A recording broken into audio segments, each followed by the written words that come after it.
Пятилетняя Фатима родилась с синдромом Дауна. Ее мама Гулюмкан Абышева узнала о диагнозе дочери, когда той было всего 2 месяца. С тех пор родительница официально зарегистрирована в качестве личного ассистента, ухаживающего за ребенком.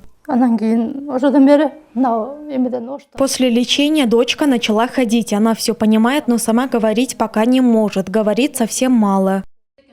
Наша героиня отмечает, что потребности у таких детей особенные. Поскольку ребенок не может защитить себя от возможного негатива в обществе, мама опасается отдавать ее в обычный детский сад и вынуждена ухаживать за ней дома. Таких, как моя дочка, в детские сады редко берут. А если и берут, то другие дети могут их обидеть. Люди в целом не унижают, наоборот, балуют.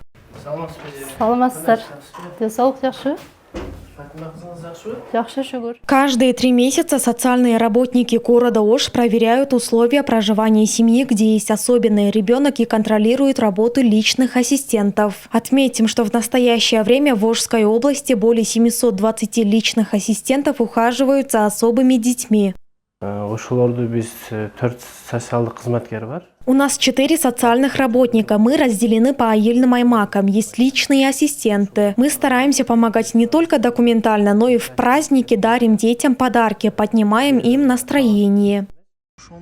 Кроме того, в городе зарегистрировано свыше 3000 детей-мигрантов. У 35 семей условия жизни признаны тяжелыми. В ведомстве отмечают, что права этих детей защищаются не только на бумаге, но и реализуются на практике.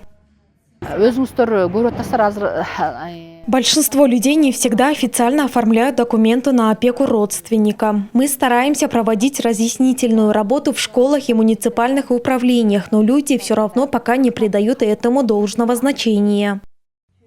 Напомним, что Кыргызстан присоединился к Конвенции ООН о правах ребенка в 1994 году. В соответствии с ней государство обязано защищать детей от насилия, дискриминации, жестокого обращения, эксплуатации и равнодушия. Айтунук Мамытова, Сезим Сагынбекова, Бектур Калыбек улы, ЛТР Ош.